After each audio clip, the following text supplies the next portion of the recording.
Hello लोगोफोर खुलुमबाय। आंनि बे बड' स्टुडेन्ट फेमिलि इउटुब चेनेलाव नोंथांमोन गासिखौबो बरायना लाबाय। आसा खालामो नोंथांमोना बयबो मोजाङैनो दं होननानै। जोंहा दिनैनि भिडिअआ जागोन ड्राइभार पोस्ट आरो ग्रेड 3 एबा ग्रेजुवेट लेभेलनि एडमिट कार्डखौ जोंहा माबोरै डाउनलड खालामो, गाव-गावनि मबाइलजोंनो जोंहा माबोरै डाउनलड खालामना लानो हागोन, आं बेखौ बे भिडिअनि गेजेरजों खोन्थालांगोन। नोंथांमोना भिडिअखौ स्किप खालामाजासे जोबजासिम नायलांबानो जाबाय। जोंहा एग्जामा 29 सेप्तेम्बराव जागोन। आंनिफ्राय मोनसे गुरै खावलायनाय, नोंथांमोना दासिमबो आंनि बे बड' स्टुडेन्ट फेमिलि इउटुब चेनेलखौ साबस्क्राइब खालामाखैबा अन्नानै साबस्क्राइब खालामना होदो। जोंहा दायो एडमिटखौ डाउनलड खालामसै। नोंथाङा गाव-गावनि जिखुनु मोनसे मबाइल ब्राउजाराव थांदो। दायो आं आंनि क्रोम ब्राउजाराव थांनोसै। बेनि उनाव सार्च बाराव टाइप खालामबानो जाबाय। जोंहा बेवहाय लिरदो सेबा लिरनानै जोंहा सार्च खालामदो। सार्च खालामनायनि उनावहाय जोंहा फार्स्ट अपसन नुगोन, बेवहाय थुबानो जाबाय। बिनि उनाव जोंहा नैबेयाव थुनानै होदो state level recruitment commission four class 3 post. मानोना जोंना एडमिट कार्डआ ग्रेजुवेट लेभेल आरो क्लास 10 जों लोगोसे ड्राइभार पस्टनि नालाय, बेखायनो जोंहा बेयाव थुनानै होदो। जोंहा दायो बेबायदि इन्टारफेस होबाय। जोंहा आगसिथिं खनायाव नुदोंना गोजौआवहाय डाउनलड एडमिट कार्ड। जोंहा बेवहाय फार्स्टआव दङ paper 5 for bachelor degree and HSLC with driving licence. जोंहा बेवहाय दङ लिंक 1, लिंक 2, लिंक 3 डाउनलडनि थाखाय जोंहा सार्भार मोनथाम होनाय जादों। जोंहा लिंक 1, लिंक 2, लिंक 3 दङ। जोंहा जिखुनु मोनसे सिङाव हाबबानो जाबाय। माब्लाबा सार्भार डाउनबो जानो हागौ, बेखायनो लिंक 1आव जायाब्ला लिंक 2 आरो 3 आवहाय ट्राइ खालामबानो जाबाय। जोंहा गाहायाव थानाय पेपार 3 नि OSS लेभेल पस्टनि आनजादा 15 सेप्तेम्बराव जाखांबाय एबा मैयासो जाखांबाय। जोंहा बेखायनो गोजौनि लिंकआवसो थुनांगोन, गाहायनि लिंकआव जोंहा थुबा जानाय नङा। गोजौनि लिंकआव थुबानो जाबाय नोंथांमोना। दायो आङो लिंक 1आव थुनोसै। लिंक 1आव थुनायनि उनावहाय बेबायदि इन्टारफेस होबाय। लिंक 1आव थुनायनि उनाव एप्लिकेसन नाम्बार आरो पासवर्ड बिदों। सोरनाबाफोर एडमिट गवाखैब्ला एबा डाउनलड प्रब्लेम जादोंबा नैबे हेल्पलाइन होनाय नाम्बार दंखायो, बेवहाय नोंथांमोना कल खालामबानो जाबाय। नोंथांनि प्रब्लेमा मा जादों बेखौ कल खालामनानै खिन्थाना लाहरबानो जाबाय, बिथांमोना सल्भ खालामना होगोन। दायो आरो नोंथांनि पासवर्ड आरो एप्लिकेसन नाम्बारा दानजाबाय एबा गोमाबायब्ला नोंथाङा जेबो सिन्था खालामनो गोनां गैया। जोंहा फरवर्डनि अपसन दंखायो। जोंहा फरवर्ड खालामनो थाखाय नै फरवर्डआव थुना होदो। दायो आङो फरवर्ड अपसनाव थुनोसै। फरवर्ड अपसनाव थुनायनि उनावहाय जोंहा नैहाय मबाइल नाम्बार बिदों। जोंहा एप्लाइ खालामनो होनाय मबाइल नाम्बारखौ होदो, रेजिस्टार मबाइल नाम्बारखौ। नै गाहायाव आरो पासवर्डखौ होदो। पासवर्डखौ होनायनि उनावहाय नोंथांनि रेजिस्टार मबाइल नाम्बारावहाय SMS थांगोन। बे SMSआव एप्लिकेसन नाम्बार आरो पासवर्डआ थांगोन। जोंहा बेबायदिनो गोमानाय एबा बावनानै थानाय एप्लिकेसन आइडि आरो पासवर्डखौ रिकभारि खालामफिननो हागोन। नोंथांमोना सिन्था खालामनो नाङा। एडमिट कार्डखौ डाउनलड खालामनो थाखाय जोंहा बेक खालामफिनदो। बेक खालामनानै जोंहा लगइन खालामनानै डाउनलड खालामफिनसै।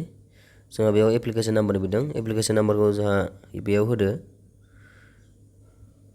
आङो दायो एप्लिकेसन नाम्बारखौ होनोसै। एप्लिकेसन नाम्बारखौ होनायनि उनाव आरो पासवर्डखौ बेयाव होबानो जाबाय। पासवर्डखौ होनायनि उनावहाय लगइन अपसनाव थुनानै होबानो जाबाय।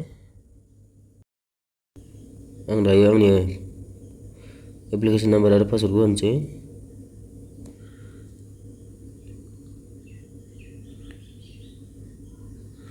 एप्लिकेसन नाम्बार आरो पासवर्डखौ होनायनि उनावहाय लगइन अपसनाव थुबानो जाबाय। दायो आंनि पासवर्डखौ होनोसै।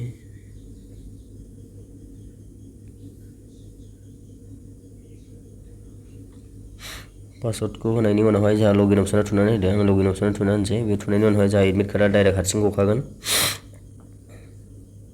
जोंहा बेबायदि इन्टारफेस फैगोन। बेबायदि फैयोब्ला जोंहा पेपार साइजखौ चेन्ज खालामनांगोन। माने जोंहा पेपार साइजआ लेटारावसो जानानै दङ। जोंहा A4आव खालामनांगोन नालाय। जोंहा पेपार साइजखौ आं दायो A4आव होनोसै।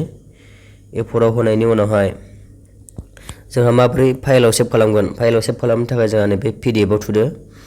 आंनि नैबे PDF आव थुनाय होबाय। PDF आव थुनायनि उनावहाय नोंथाङा बबे मोनसेयाव फल्डाराव दोननो थाखाय गोसो जादों आं नैबे फल्डारावनो दोनसै। गोसोबायदि सेलेक्ट खालामबानो जाबाय नोंथाङा। बेयाव सेलेक्ट खालामनायनि उनावहाय जोंहा नै सेभआव थुदो। सेभआव थुयोबा नोंथांनि फाइलाव सेभ जानानै थाबाय बियो। आं दायो फाइलाव नागिरनानै जोंहा एडमिट कार्डआव मा मा इन्सट्राक्सन दङ बेखौ खोन्थालांनोसै। जोंहा दायो एडमिट कार्डखौ नायनोसै। जोंहा एग्जामा 29 सेप्तेम्बराव जागोन फुं आरो बेलासे बे मोननै शिफ्टआव जागोन जोंहा एग्जामा। जोंहा फार्स्ट एबा फुङावहाय डिग्री लेभेलनि एग्जामा जागोन आरो बेलासे एबा सेकेन्ड टाइमावहाय ड्राइभार पस्टनि एग्जामा जागोन। बेनिखायनो जोंहा मा लांनांगोन आरो मा कुइसन दं आरो मा रुल दङ बेखौ नायलांनोसै। दा एग्जामा सानसेयाव खननै जागोन नालाय जोंहा फार्स्ट फुङावहाय डिग्री लेभेलनि एग्जामा जागोन फुंनि 9टा AM निफ्राय 12टा न'नसिम जोंहा डिग्री लेभेलनि एग्जामा जागोन आरो ड्राइभार पस्टनि एग्जामा जोंहा बेलासियाव जागोन नालाय 1:30 निफ्राय बेलासेनि 4:30 PM सिम। जोंहा बेयाव जाय बिथांमोना डिग्री लेभेल आरो ड्राइभार पस्ट मोननैखौबो एप्लाइ खालामदोंब्ला जोंहा एडमिट कार्डआ बेयाव गांसेयानो सोलिगोन। फुं आरो बेलासियाव दं नालाय जोंहा एग्जामा थ' बे एडमिट कार्ड मोनसेयानो जोंहा सोलिगोन। बेनिफ्राय जोंहा एग्जाम सेन्टारखौ नायदो। नोंथांमोना एग्जाम सेन्टारखौ एक्जेक्टलि मिन्थियाखैबा गुगोल मेपआव सार्च खालामनानै थांबानो जाबाय। बेनिफ्राय जोंहा एग्जामनि माखासे कुइसनफोरा चेन्ज जादों। जोंहा डिग्री लेभेलनि एग्जामा जोंहा फुङाव जाग्रोगोन नालाय जोंहा डिग्री लेभेलाव 152टा कुइसन थागोन। नाथाय माखासे सिरिज दङ 125टा कुइसननि थाखाय जोंहा मोनसे हाब्लानो 1 नाम्बार मोनगोन आरो दङ जोंहा 25टा कुइसननि थाखाय मोनसे हाब्लानो जोंहा 2 मार्क मोनगोन। जोंहा टटेल मार्कआ जोंहा डिग्री लेभेलाव थागोन 175 मार्क्स थागोन जोंहा बेखौ नोंथांमोना थाल लाबानो जाबाय। आरो जोंहा बेलासियाव जानो गोनां ड्राइभार लेभेलनि पस्टआबो 182टा कुइसन थागोन मोनसे हाब्लानो 1 नाम्बार मोनगोन। नाथायबा जोंहा नेगेटिभ मार्किं दङ जोंहा 4 कुइसन रं जायोबा 1 नाम्बार दानगोन बेखौ नोंथांमोना गोसोआव लाखिबानो जाबाय। आरो जोंहा बेनि उनाव एडमिट कार्डजों लोगोसे अरिजिनेल डकुमेन्ट्स आइडि प्रुफ गांसे लांथारनांगोन।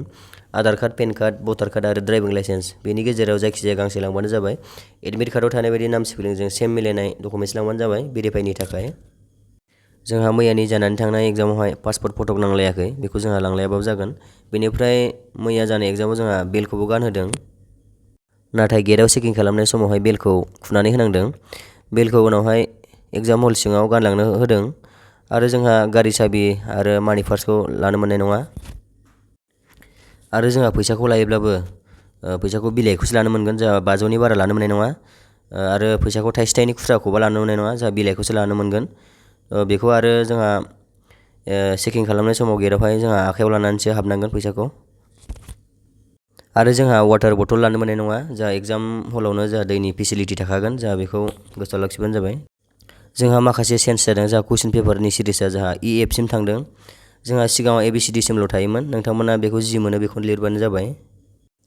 जोंहा OMR एन्सार शीटआवहाय जोंनि एबा गावनि फटक सिगनेचार एबा रुल नाम्बार थाखागोन जोंहा बेखौ नायब्लानो जाबाय। फटक सिगनेचारा गावनि नंगौ नङा बेखौ थाल लाबानो जाबाय।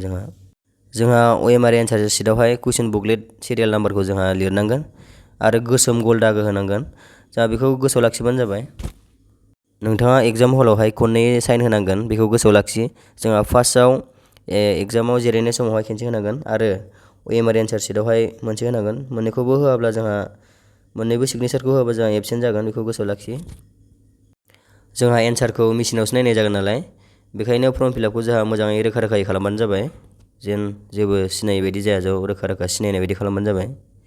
जोंहा नेगेटिभ मार्किं दं बेखौ गोसोआव लाखिबानो जाबाय। जोंहा आरो एडमिट कार्डआ मोननै पस्टखौबो एप्लाइ खालामदोंबा जोंहा गांसेयानो सोलिगोन आरो जोंहा फुं आरो बेलासि मोननै शिफ्टआव जागोन एग्जामा बेखौ गोसोआव लाखि। जोंहा मोनसे खोथा बेखौ गोनो गोथो जानो हागौ नोंथांमोना जोंहा ग्रेड 4 बेनि एग्जामा जोंहा माला जागोन बेखौ नोंथांमोना मिन्थियाखै जानो हागौ। जोंहा 27 अक्ट'बराव जागोन बेनि एग्जामाहाय। बेवहाय ग्रेड 4आव दङमोन जोंहा क्लास 10 लेभेलनि आरो क्लास 8 लेभेलनि पस्टमोन। जोंहा बियो 27 अक्ट'बराव जागोन एग्जामा बेखौ गोसोआव लाखि। जोंहा सोरबा एडमिट कार्डखौ डाउनलड खालामनो नागिरदोंमोन बेयाव ओंखाराखै। जोंहा एडमिटखौ एसे उनावसो होगोन 27 अक्ट'बरनि एसे सिगाङाव होगोन बेखायनो नोंथांमोना बेखौ गोसोआव लाखि। जोंहा क्लास 10 आरो क्लास 8 लेभेलनि एग्जामा जोंहा 27 अक्ट'बरावसो जागोन नालाय दा एडमिटखौ जोंहा मोनथ'वाखै। भिडिअखौ जोबजासिम नायनायनि थाखाय गोजोननाय थाबाय आरो जाय बिथांमोना दासिमबो आंनि चेनेलखौ साबस्क्राइब खालामनो हायाखै अननानै साबस्क्राइब खालामना होदो। गोजोन्थों।